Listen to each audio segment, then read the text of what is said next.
Hello boys and girls, samahan niyo ako magluto ng ginataang gulay na may sugpo. Diyan nga ay nagisa na ako ng bawang, sibuyas at luya. At nilagay ko na rin yung sugpo.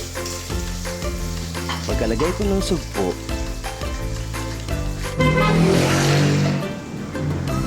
sinunod ko na yung sitaw, sigarilyas,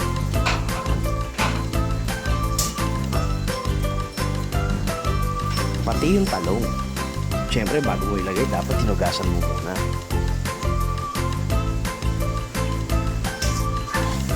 Dahil sa matigas ang ulo mo, hinalo-halo mo muna to. Minekos-mekos mo muna para maghalo ang sarap ng iyong ginisa doon sa may sugpo, pati sa gulay. At dyan, kung makikita nyo, lumuwas na yung sariling katas ng gulay, pati ng sugpo. At isinunod ko na rin ilagay ang kalabasa. Haska ko ito, hinalo-halo.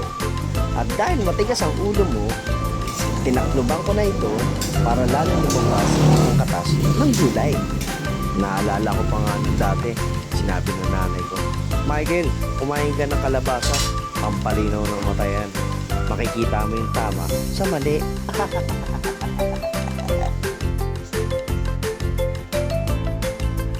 Coco Mama, baka naman.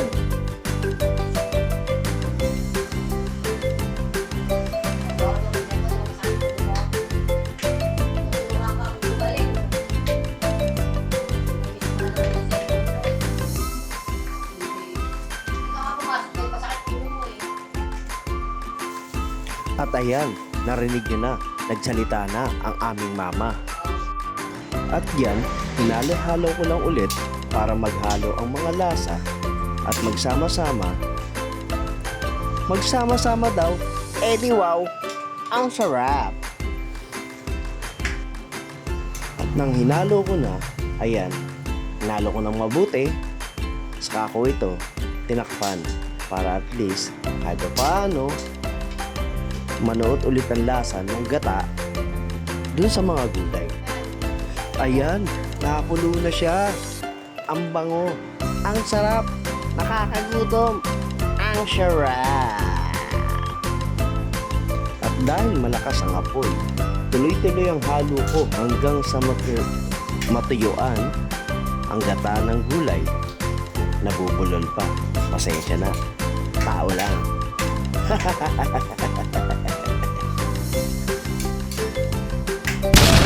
Ito na siya, luto na siya, malambot na ang mga gulay, nanakam na ako. Gusto ko nang kumain, kainan na! Pero naalala ko, dinalan nga pala ako ng nanay ko ng dinaing na espada. Kaya ito, pinirito ko ito muna para kompletos ricados. Kasi matigas ang ulo mo. Kaya itong video na to ay para sa'yo, Nay. Kasi alam ko, ito ang paborito mong ulam. Sarap, Nay. Kain na no!